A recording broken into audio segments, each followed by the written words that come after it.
Good afternoon, everybody. So, welcome to our presentation.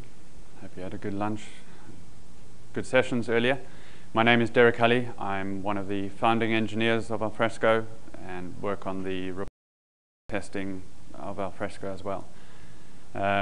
Together with Michael, who joined us over a year ago,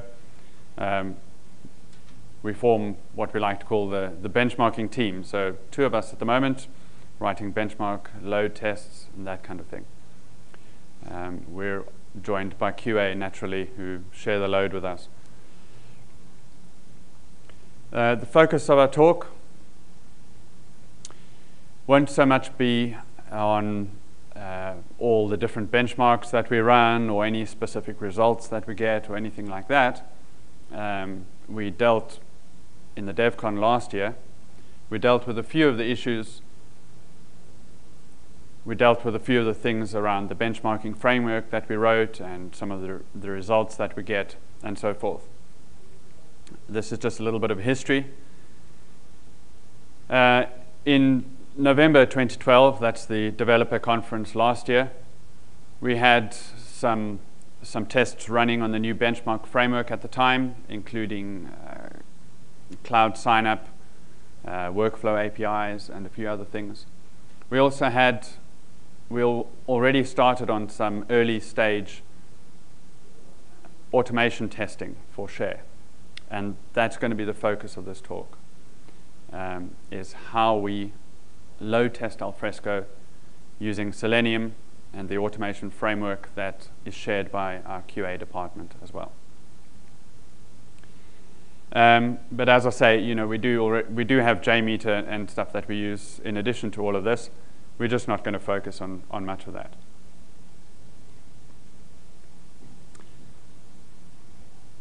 So the first thing that we found when this is since probably the beginning of 2012, when we really started intensively doing lots of regular load testing, was that customers were coming back to us and saying that at certain times of the day, when 500 concurrent users got onto the system, for instance, things were going wrong.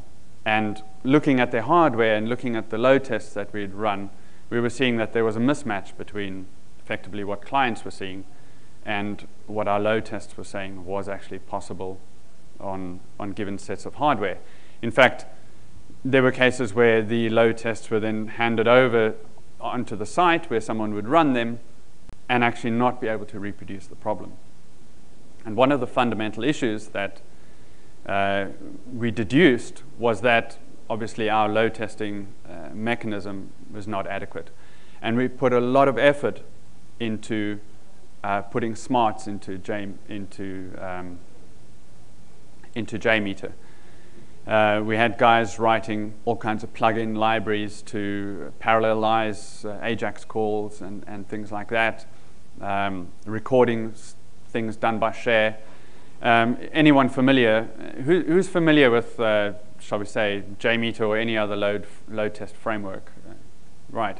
So you'll be familiar with the types of things you have to do to try and record those kind of fine-grained calls that any application makes back to the server.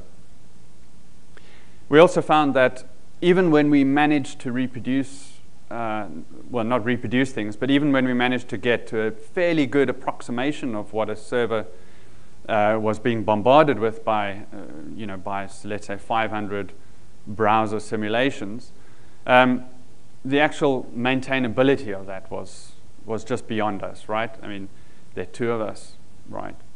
What kind of team do you need to be able to edit XML files? That kind of stuff is just soul destroying. You end up for every single release of the product, you end up going back and having to re-record all the kinds of data. Somebody else comes along and they say, well, I've already got an existing system and I just want to see how it performs. And the problem is that they don't have the perfect data structure to work exactly with all your recordings that you have, so it's completely wasted. And we needed to come up with something completely different.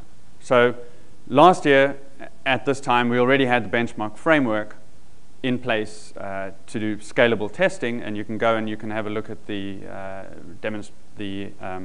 presentation from last year and a small demonstration. What we decided was that we were going to take a more engineering-based approach to this. So rather than trying to hit stuff with a big stick to get it to work,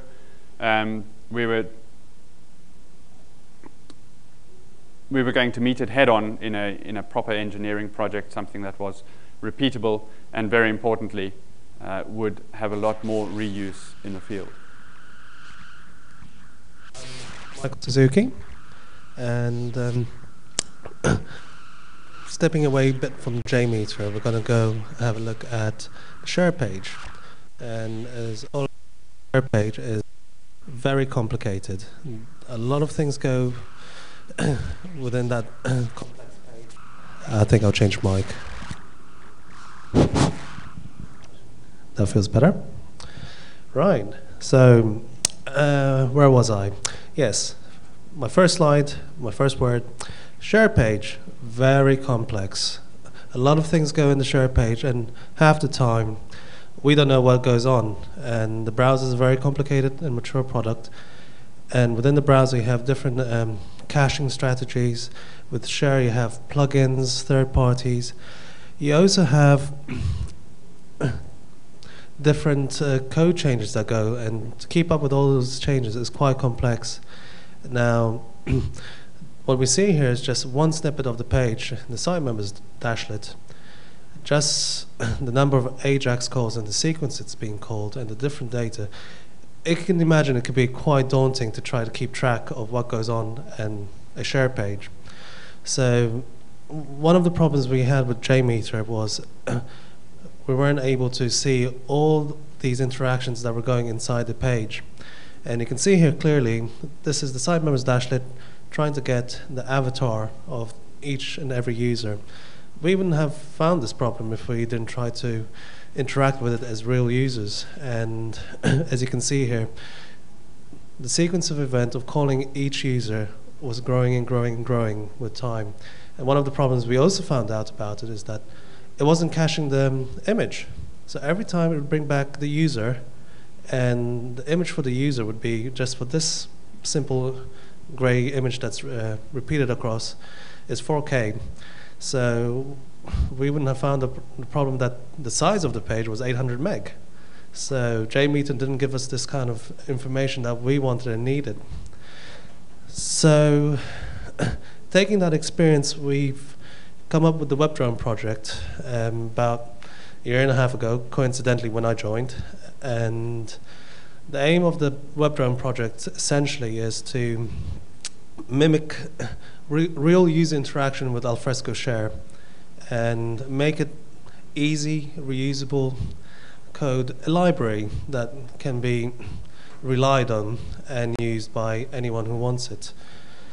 So a bit about the WebDrone itself. So the WebDrone project is made out of two parts. The one is the WebDrone, which essentially it's an unmanned browser. And those of you, just show of hands, if anyone came across Selenium? Perfect. So those of you who haven't heard, I'll just go briefly into it. But it's the WebDrone itself is a wrapper to Selenium WebDriver. And all we've done is given some additional functionalities that we needed. For example, grabbing screenshots, ability to distinguish between which Alfresco version we have. As you may know, from one Alfresco version to the other, there's different features, different UI look and feel. So we needed some kind of mechanism to cope with that. So we've baked that into the WebDrone. Now, Selenium WebDriver, it's also known as Selenium 2. It's come a long way from Selenium 1, but I won't go too much into details of that. It's a tool that mimics user interaction with the browser. So, oh dear. What happened there? Yes, I think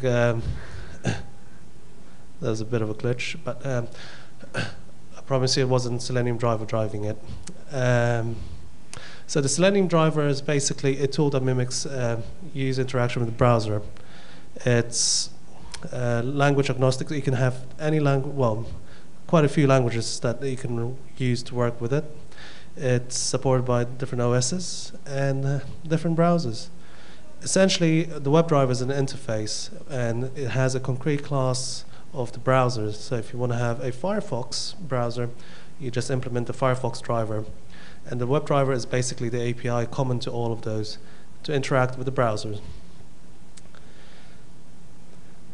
Now, the second part of the WebDriver project, which is very important, it's the share page object. Share page object is essentially it's based on a page object pattern. And put it in the shortest description, a page object pattern, you see a page, you map that to an object. So, or an element of the page, you map that into the object. So what this gives you is you encapsulate all the complexities to an object. So you don't need to know too much about HTML, JavaScript, and in share page, it's quite complex JavaScript going on. So we hide that and abstract that, and what we do is expose simple APIs so anyone can come and use it and interact with it. As you can see here, it's supporting hierarchy. So let's say we take a document library, we call it document library page, and if you see the document library page extends share page. So in the share page you'd find all the common, it's an abstract class that will contain all the common methods and functions to deal with the share page. And the document library page inherits most of them and has a few more specific that relate to the document library page. So the benefit of this is it reduces duplication and we reuse the code more. Now the other important aspect of the share page object is the ability to unit test it. We can unit test these page objects and drive out any problems before getting to actually use it. So with the product change, we know immediately because it runs against the product. It's a library currently also being used by Alfresco automation, the QA team. So we know that this code is reliable and ready to use. Those of you who've worked with JMeter, I sympathize. But just going back to describe what a regular day with JMeter was, you'd come in, you'd run the JMeter test to see if it still works. If it's not, you find out if it's a bug or a change in enhancement in the product. So you need to update your JMeter. And that could be very painful and a very long process. And as you saw, every action took 21,000 lines of XML to change.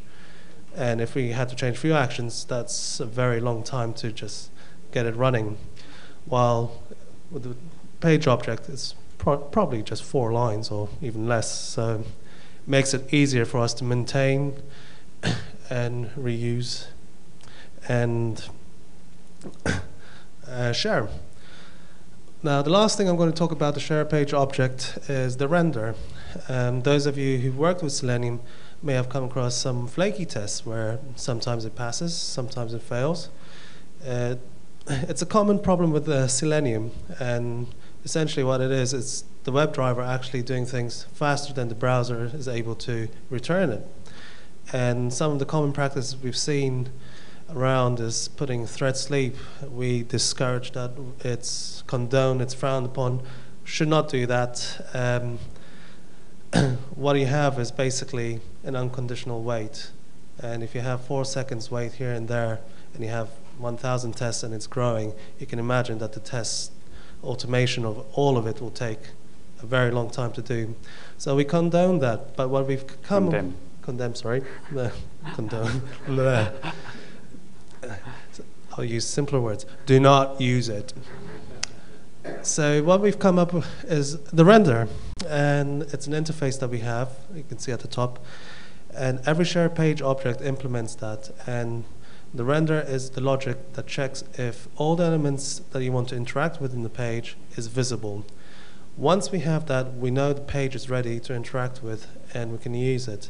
This has solved a lot of the problems, and it's made the tests a lot more reliable, and we're hoping to share this with the rest of the people in the world and contribute back to the Selenium with some of our lessons learned. So that's pretty much it from the automation side, but I won't keep you too much longer. We'll just see it in action quickly.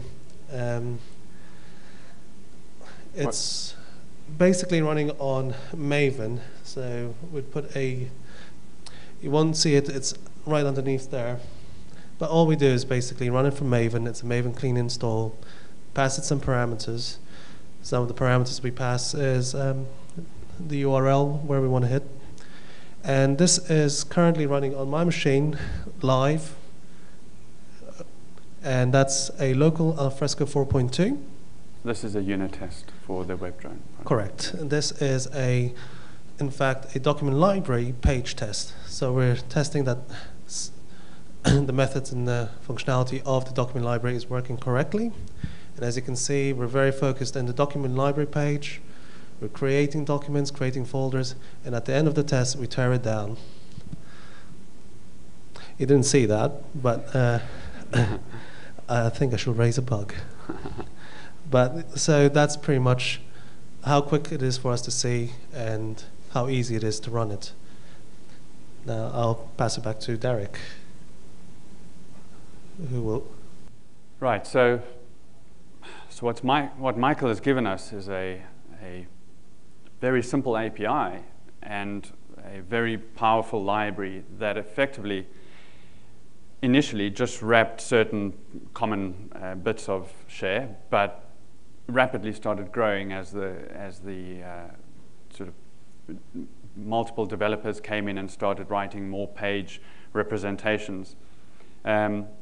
So all the facets of share are starting to be covered by this library, but the API is very simple. It's literally click on this button, get back a page, and call the render method. When the render method has looked at all of the page and waited for everything to appear correctly, then the render method returns, and you know you're done. You know your page is fully represented in a way that would satisfy a user, right? Because that's really the test, isn't it? It's no good calling the server and getting back an immediate response for the kind of top level request. What matters is that all the AJAX calls have gone off that would be required for a user to go, oh, okay, that page is ready. And sometimes that could be within the dashlets, right? If you've got empty dashlets, the page isn't ready. So that's all taken care of within a single method in the dashboard page. So using this library, which was still busy growing, but which already had quite a lot of features, for 4.1.3, this was December, over December, January, we decided to take this library and put it into the new benchmark framework that we developed, and see if we could actually finally solve the problem of seeing what share users were seeing out in the real world. Of course, if you go online and you have a search for Selenium and load testing, you're probably going to see quite a few places where people go, it's not a load testing tool. It's a tool for functional testing, and it is a tool for functional testing. That's true. It is quite resource intensive. But these days, what do you do if you need more resource? You just spin up more machines, right? So using the benchmark framework, we're able to use the same library that QA are using for their functional testing. We reuse that library for our load testing. And obviously, we didn't throw away our JMeter tests, right? Even though they cost quite a bit to maintain, we needed those for backwards just to ensure we didn't mess anything up, and in case it didn't work out or something like that, we still had them. But we kind of we put in our papers and we said, we're going to do this using real browsers, and we're going to show real performance improvements by doing that.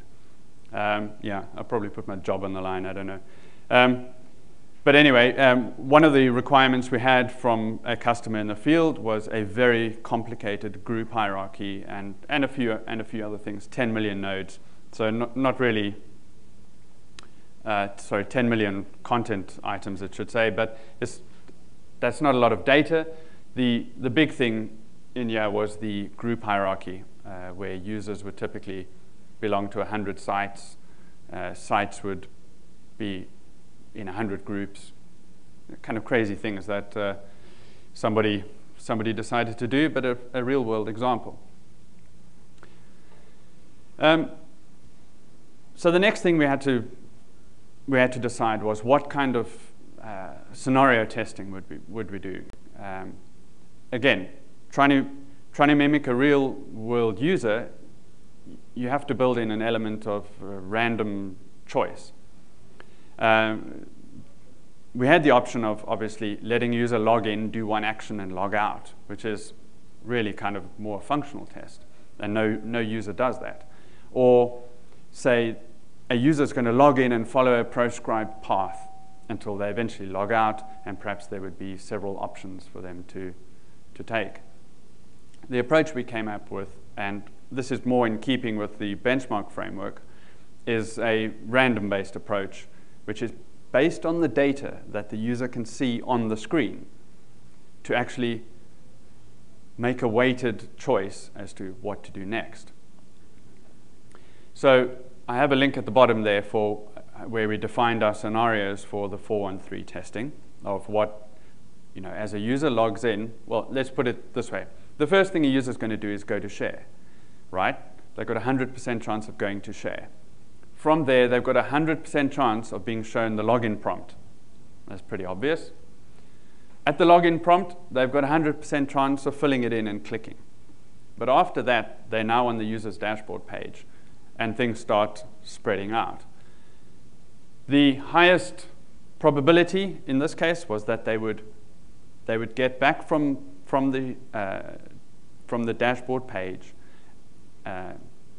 They would go in and get the dashlet and get a list of the sites that the user could see. So not even predetermined site names or anything like that, just what sites can the user see, and randomly choose one of those and go into that, and so on and so forth. So that's in the document there, but effectively the user would browse around pretty randomly based on those weightings. And that's what we implemented in the event processing mechanism. So we were pretty happy with that as an ideal. Right, nice little animation there. So when Michael and I ran the demo, we're obviously not going to do a live demo. Severely discouraged on the Wi-Fi from doing that.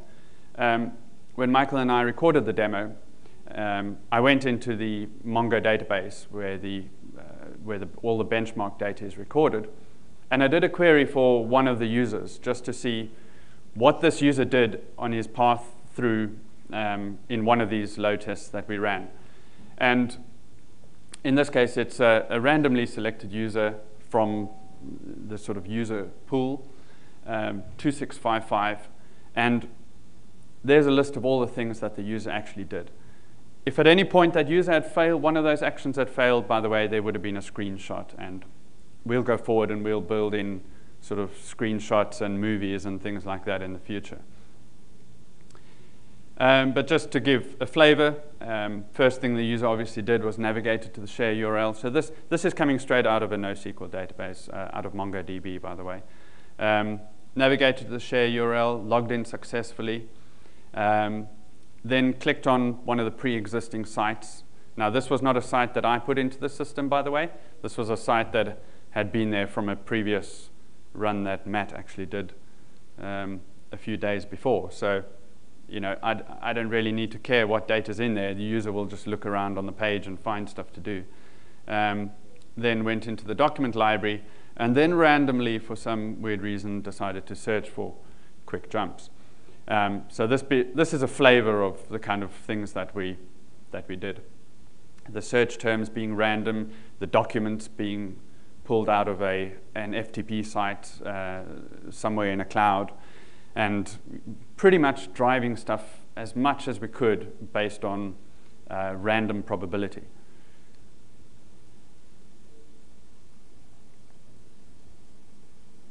So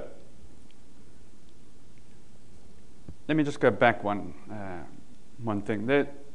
One of the columns I showed you, which you can't really see anyway, we'll show some results later, is the time.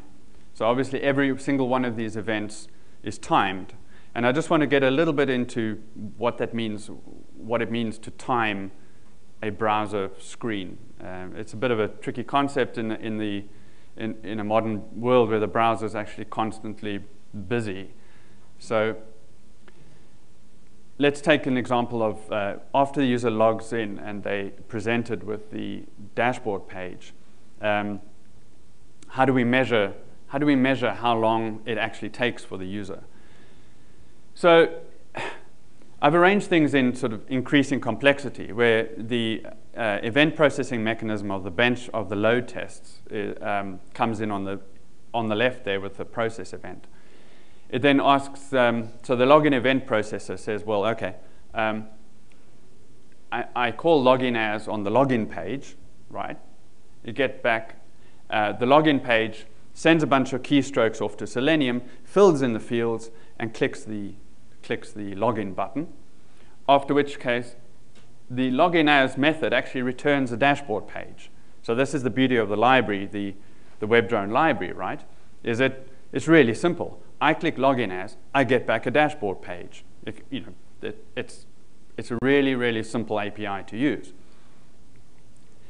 Now, in the JMeter world, if I conceived of a user being on a dashboard page, I would have to simulate hundreds, and this is no joke, hundreds of API calls or calls to go and get all kinds of images here and there. Some of them are sequentially done, some of them are done in parallel, some of them are sequentially done until you apply certain caching strategies in your web tiers and so on. So we would have had to simulate literally hundreds of calls. And of course, in the JMeter world, you don't do that. You choose some of them, right? And maybe you try and be really clever and you try to parallelize some of them, but it's a nightmare to do. So fortunately for us, right, the browser is busy doing that stuff, right? The browser is this tool that is already doing all of these calls. So let's forget about that, right? The browser's making all of those AJAX, all of those asynchronous requests, all of that stuff. That complexity we're not going to worry about. Michael's spent a lot of time wrapping up share into these beautiful pages. So when I call the render method on the dashboard page, it then goes off and it says, well, in order for the dashboard page to be ready, the activities dashlet has to be ready. The sites have to be ready. Oh, and guess what? The sites is taking a little bit of time.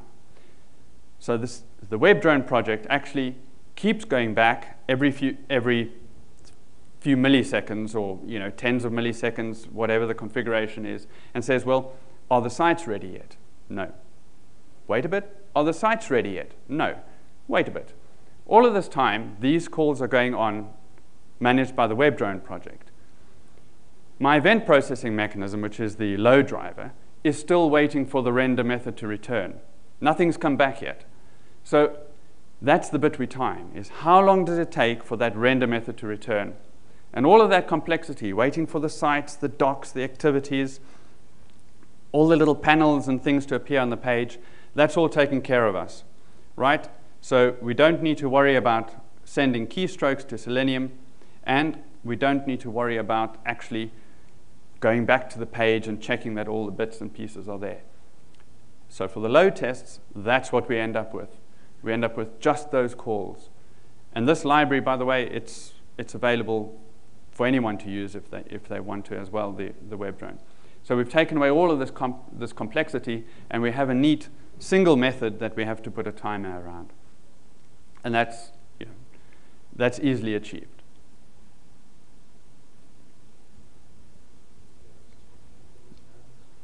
Right. Yeah. So for the demonstration, just just before you start, right? I just want to give a bit of a background. So we spun up we have an Amazon image. We have an image in Amazon where we spin up a machine, and on that machine we just run a local Selenium node backed by a local Selenium grid. Each of these also runs the benchmark server. So the benchmark server is essentially a component which you can distribute onto any number of machines, and it watches a common location for its configuration, and basically waits for a signal to run some kind of test, and it will go and fetch the code and it'll run the test. So in this case, we only have 2 machines running, but for typical load tests, we normally have 3 machines running. And if we really want to ramp things up, we could have 10, any number of them running. Really, they're completely independent of each other. As mentioned earlier, they're all talking back to a Mongo database. So if you just want to, is it running? Right. Apologies for the really small screen.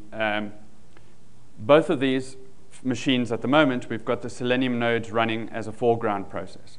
Okay, and in a second we'll show that's just really to prove that in actual fact it's popping up browsers and you can see them doing stuff. So these machines are completely independent of each other, but they're all talking to the same Mongo database sitting on another server. And they're piling in the results, and they're looking to see what next events to execute for the users. And in actual fact, you can't really see it here, but there are 2 browsers running here. So I've only done only 4 users, right? Two users on each machine, right? But each of those machines can handle probably up to 50 users, 50 active browser sessions. So we've just done a small one there. You can see they're randomly clicking around. They're not doing the same thing. They're just piling in as per the weighted selection that we do. Is this still the first one? Yeah, just the first one. Okay. Right. There's still some MW sites there. Those are Matt sites that he created in another test run earlier, a few days earlier. And that should be coming to an end now. Not yet. Right. And now you can see the browsers are finished. Those user sessions are over. We just, as I said, it's just a quick little run we did. And the benchmark server itself has said, okay, all the events are done. There's nothing further to do. The test is complete. On each of these machines, we've just brought up the Selenium grids view of all the available browsers. So in the next test, what we've done is we've taken the machine on the left and we've made it run the Selenium node as a service. So you won't see the browsers popping up. And the machine on the right is still running the Selenium node in the foreground. Typically, that's what you would do when you spin up a machine in Amazon, is you just bring it up as a Windows service, right? So everything starts up and it's just completely ready, and it's monitoring the centralized server for any kind of tests that need to be executed.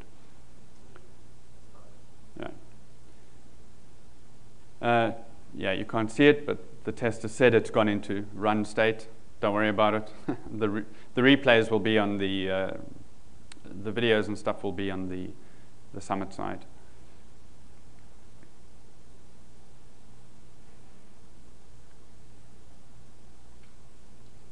Right. So machine on the right, as I said, it's running as a foreground process. The browsers have popped up. In a second, we'll see the grid view show that the browser instances are being used. So you'll see some nodes being grayed out. There we go. You can see 2 nodes grayed out there. So those are those 2 browsers. And on the left, you're going to see a whole lot more browsers are being used in this particular test, right? So the right-hand side is slightly slower at bringing up browser sessions.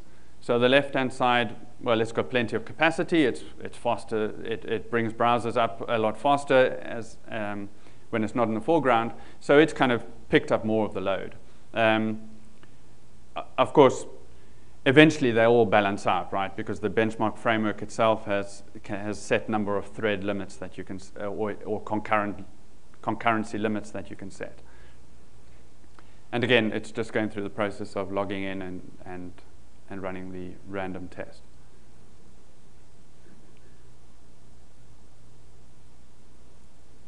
Right, actually, we've used pretty much half of the browsers on the left, on half of the available browsers on the left-hand machine.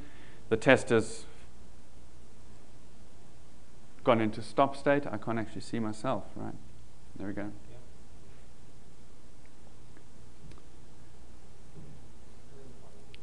Right. And in the final video, we actually cranked this up just a little bit. In order to do that, we made both Selenium nodes run as services. This would be the default state in which we start this machine. So typically when we spin these machines up, you never actually go and log into the machine and have a look at them. You just spin up 5 of them. The benchmark framework says there are 5 machines available, and you fire off your test. What I wanted to show you was a sample of what the kind of CPU usage is for these machines. It's actually not terribly high. You know, it's not like you can. It's not maxed out by any means at this state. So on these particular machines, M2, X4, I think on Amazon, you'd get 50 browsers quite easily. And by far the worst thing is actually creating the browser. Once the browser's up and running, it's actually quite cheap to drive the browser. It's just the creation of a Firefox browser, which is normally the thing that takes up the resource. But there's an example of, you know, pretty much of it in action.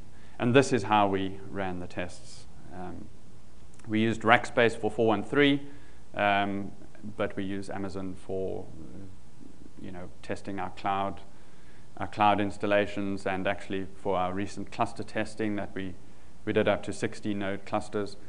We tested through this mechanism as well. All right. I think we're done there. Yeah.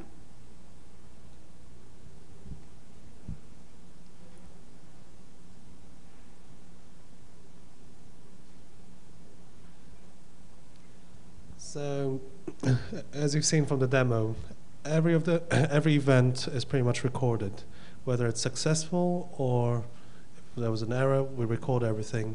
We take the screenshot as well for the error to see what went wrong. And this is a small sample of how we call from MongoDB the data back, retrieve it, and generate a chart that allows us to see some of the activities and the performance. And this is something that we're working on improving. It's quite basic, the UI now, but with Benchmark 2, we're hoping to do this as a web application server with far more detailed UI for the graphing. I'll pass it back to you.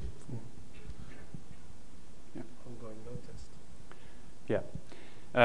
So our aim as developers is to develop these tests, create the tools for people to make it a lot easier for people to actually take these load tests and run themselves without any specific knowledge, really. And ideally, we would just have a cloud-based service that we can use to drive load onto pretty much any installation that we want to. So to do that, we kind of produce projects, and out of that we produce specific libraries, such as the WebDrone library, which is commonly reused. But and we are running all these tests for every release. Well, maybe not all of them. Can't think of one that we're not running, but QA pick these up after we're done with them, and they run them on per release. The ones circled in red are the ones that are using the new benchmark framework. And typically, it can take about 10 seconds to kick off a new test. Literally, you go to the test, you say, new test, start, run. It's that simple, right? And because it's just code, right? So probably one of the next things we're going to do with this end-user-based, share-based testing will be the records management module. So at the moment, any of the users clicking around don't actually go to the file plan, but that is the next thing that we have to do. And those pages, are they being written right now? Yeah, they're done. Right. Okay. So the automation library that QA use gets done. That's their automated testing done, and the benchmarking team can now come in and say we're going to use that, and we're going to use that to load test with minimal effort, to be honest. And that is it, I believe. Yeah. Thank you very much.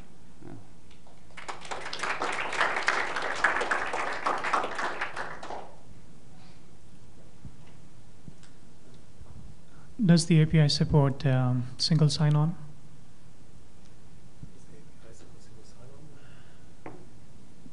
No, at the moment we're just going through the login dialog. Yeah. And is these benchmark framework servers? I mean, is this available like public or is just for enterprise?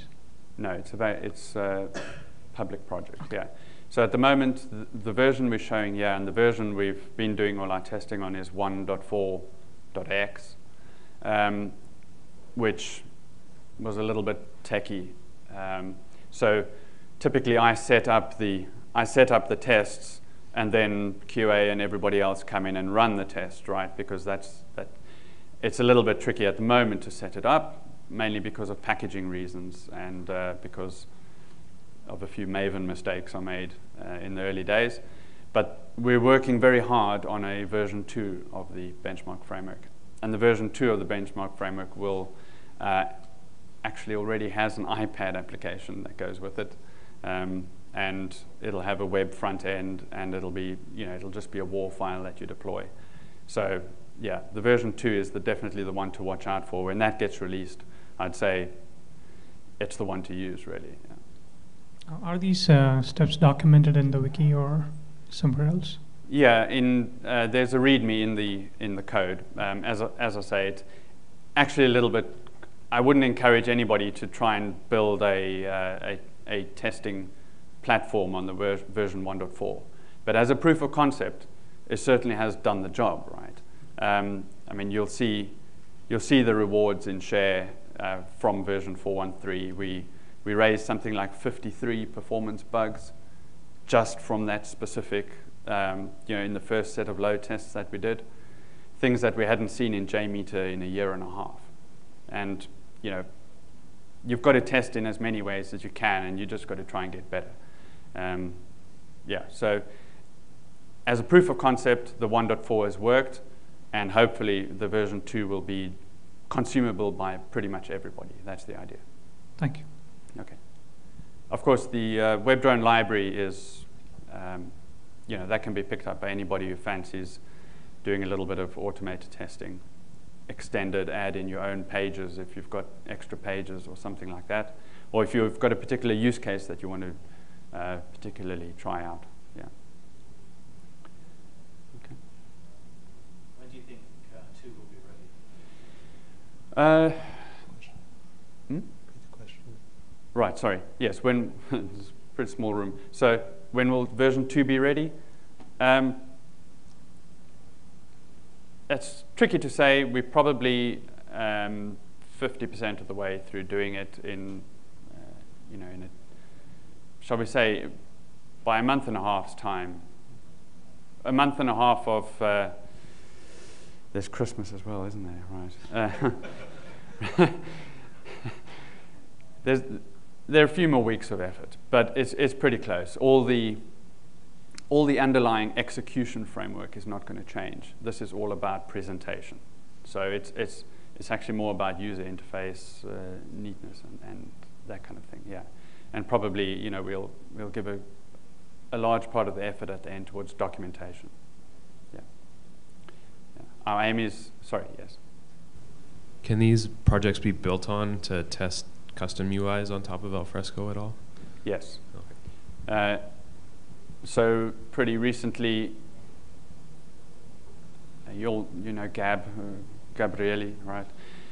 He was on a customer site, and they they wanted a particular part of share tested that we weren't covering, and he actually did that on their site. So the actual class itself that you would implement, well, bearing in mind that it's using the WebDrone project, which is does all the smart stuff about pushing the driver, right? So it's just literally click, render kind of stuff.